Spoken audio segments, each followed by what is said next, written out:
So I don't know what the hell I was thinking. I'm clever.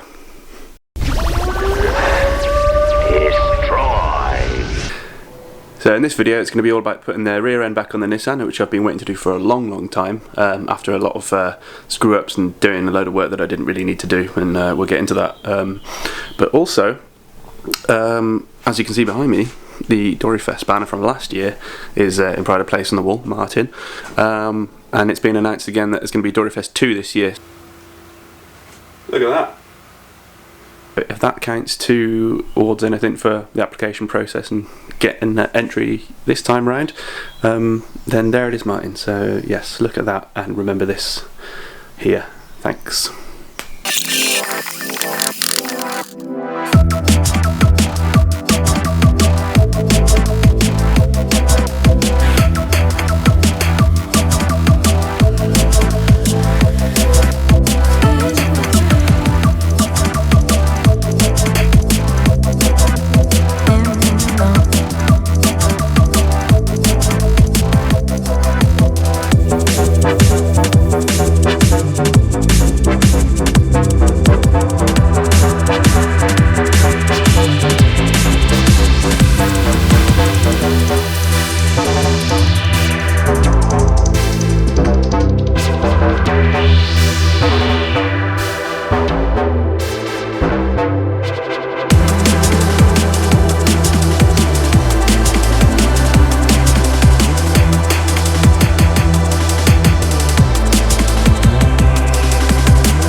Right, so that's the rear end assembled.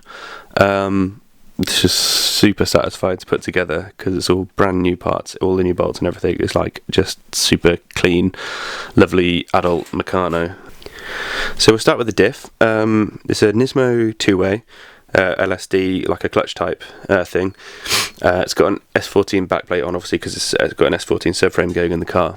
But I've had this for ages and I've never used it because it needed setting up properly. So I took it over to Martin Richards, and he's rebuilt it all, reset it all, refreshed anything that needed changing, like new. So it should be really lovely to use. So yeah, this is your diff. You brought me a welder one, yep. A welded one that was 4:1 ratio, yep. And then the one that this one was in was a 3.9? 4.3. That was. Oh, was it? Yeah, it wasn't. Yeah, because I had that. Oh yeah, because we wanted to go. Originally, I had someone else put the Nismo 2-way in the 4.3. Yeah. And then now that it's actually got way more power, I realised. And you're going BMW box. That's it. Yeah. Which a 4.3 in a BMW box, as many people will know, is like first gear is non-existent. So this will still be bad. Oh. Ideally, you'd want like a 3.9. Yeah. Or a 3.7, but you know, you're making the best of what you've got. So you had a Nismo 2-way in your 4.3. Basically, we've swapped that over, but just kind of refreshed it and made sure backlash is good. Pinion preload is good, and kind of just checked the teeth contact patch for the ring and pinion side. New seals and the outputs all checked. I actually took everything apart from the Nismo just to check your clutch sticks are alright and they're not, worn out or stuff like that. So I think as soon as you put some new oil in this, it should be good. Obviously an LSD oil. Yeah. I always tend to use Cars stuff. Okay. I've got a 2 litre that you can buy off me as well. Sound alright. So yeah, fresh oil, and then probably, you do a few drift days, change it again, just to give it its best new lease of life, basically. Yeah, so it can live its best life. Yeah, exactly, which it will do. Yeah. Stuck in your nice old Nissan. Yeah. So yeah, you wanted, because you want to run S14 shafts, don't you? Yeah. So this had Skyline outputs 5x1s, so I managed, luckily I've got a nice little collection of outputs over there. I found something that will work with yours. Yeah. That's from the many diffs Tess and I have broken up in our years. Yeah, yeah. And, you know, customers' builds and things like that, so yeah, we got the correct 3x2 bolt pattern drive shaft outputs to work with that Nismo diff. That's there's so many different versions of these outputs for different diffs, and a lot of with different LSDs, with different, whether it's a viscous LSD, whether it's a true open true open diff.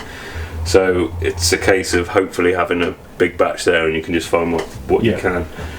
Usually, if I couldn't, I'd get it from somewhere like Garage D. But yeah, so you've got the right outputs in there. Everything's checked, torqued, all the backlash is done. She should be a good diff to serve you well. Yeah. And the only other difference you probably need to be aware of is that's an ABS, and your other one was a non-ABS diff, so the prop's slightly shorter or longer. Yeah, I think sometimes you can just slide it. I mean, a little bit. They do stretch, and well, I'm making a custom prop anyway. If you're making a custom prop, then you just make sure you fit this diff and then get the correct length and have it made up. Because it'd be connected to a BMW box. So.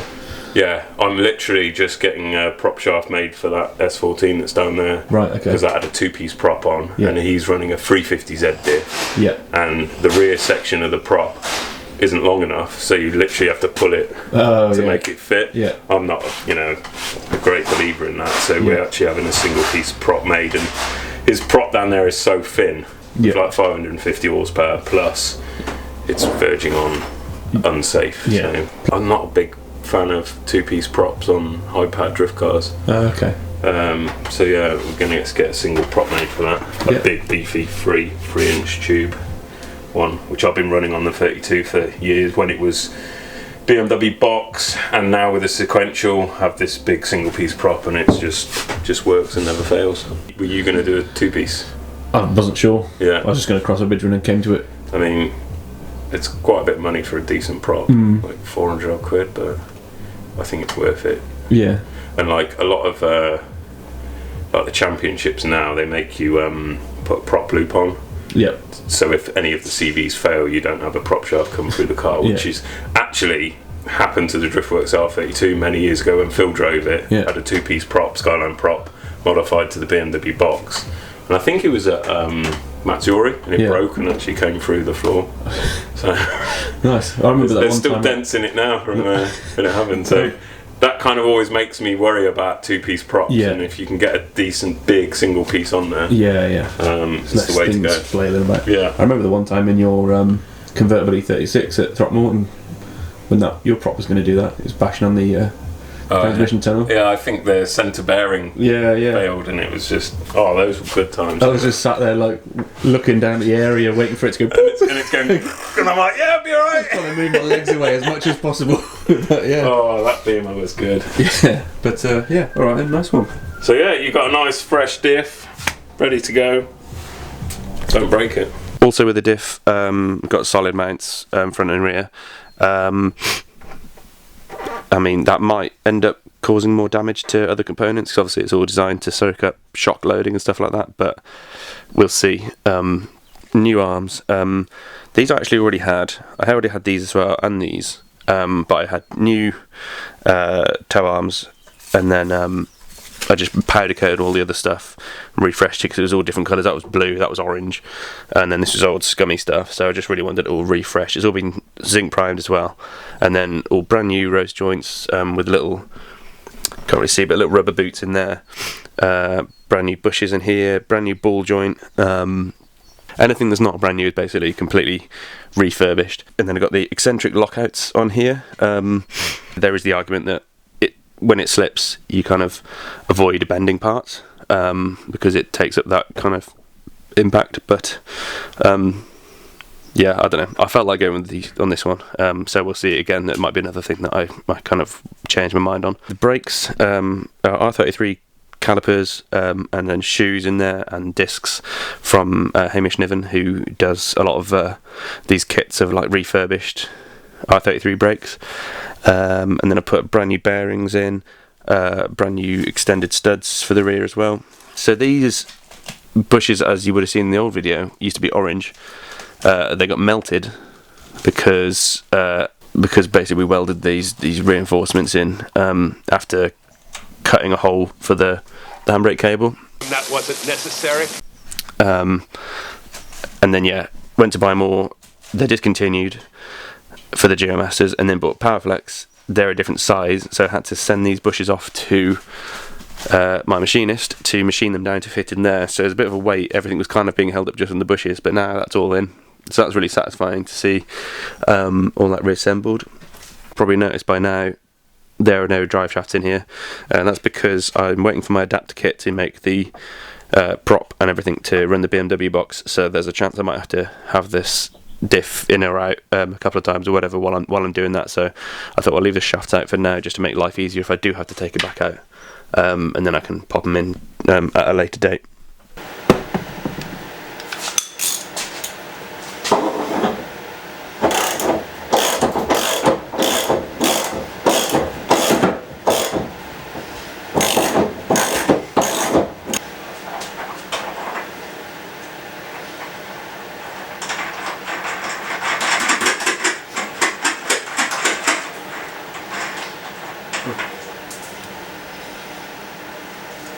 You know the face when something feels really good, it's like...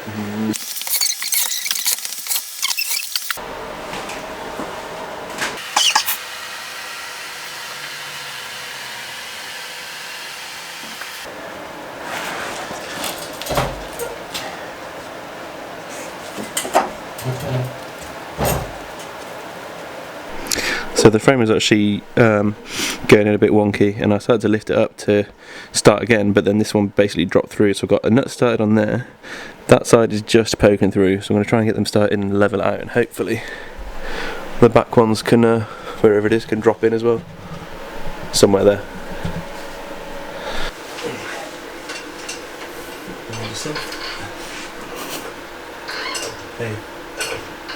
So I've got it in, finally. But I've immediately noticed that's probably going to need to be swapped over to go the other way. But then there we've got a few things to do. I mind all the white stuff on this, by the way. It's cocaine. So the subframe is now on, minus shafts and prop. So I've got to do them at some point. But now I've got to do brake lines, the bracket for the handbrake, for the R33 handbrake joiner. I've also got the adapter kit now for the gearbox as well, so I can start mocking that up and make a custom prop and the bracket and everything. But it's nice to finally get this all this rear end freshened up and back on the car and out the way. Feels like a nice step forward in terms of getting the car moving again. So I've just been trying to route the handbrake cables on there after bolting everything up and modifying the Geomasters, cutting holes in them, rebracing them, welding them, melting the bushes, having to get new bushes which don't fit, sending them off to be machined to fit, reassembling it all, to put it all on now, to find out that the dust plates here and the calipers and the cables are going the wrong way around, I think. I've been an idiot, but this stud on the Geomasters, obviously because it's a drop knuckle, wouldn't fit up here because of these mounting points. So it's been flipped upside down, obviously meaning then you'd have to run them on the opposite sides. Oh.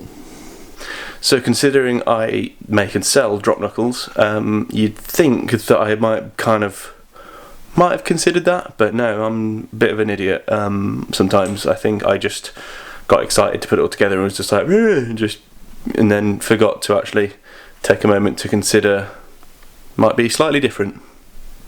Oh well, that's ADHD tax for you. However, in my defence, there was a tiny little notch just here, which lined up perfectly with that little stud. The first thought was, right, that lines up, that's how it goes on. I'm going to try it on the other side now. This looks like it might be in the way, but it does look like there's also clearance there, and then that would be the cable pointing in the correct direction like it's supposed to. So let's see if I'm an idiot. Kind of fits, but also kind of doesn't. Don't tell me I'm going to have to grind them again.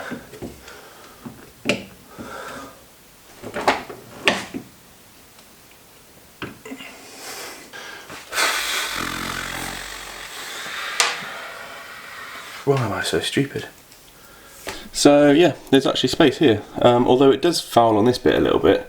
So I'm gonna have to put a bit of a relief grind on here, and it's pretty close to this nut, but the cable does fit through there the way it's supposed to go. So I don't know what the hell I was thinking when I chopped all that out, rebraced it, repowder coated it, and melted the bushes and had to wait for them to be done when I could have just grind a bit off there and put them on the car.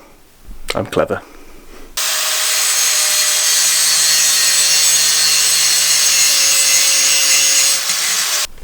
One way to look at it though is a blessing in disguise. This bolt wouldn't have been able to come out when the suspension was on and everything, because it would have probably hit that, if you look right where it's going to sit. I don't know if you can see that there, but yeah, would have been right in the way. So at least it made me realise this needs to be swapped over and put the other way around.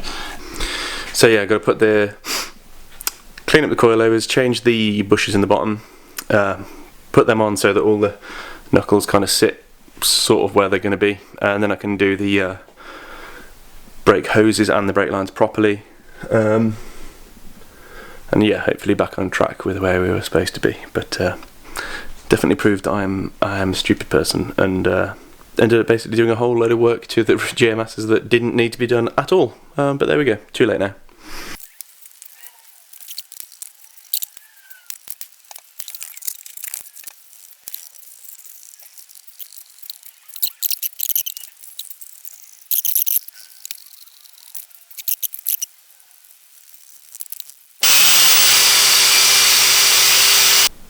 That's all cleaned up now.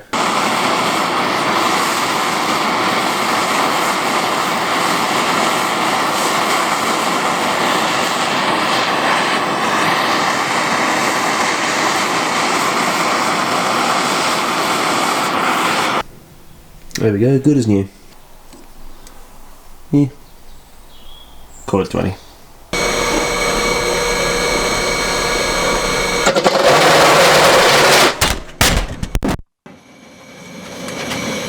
Well, that's not gone well.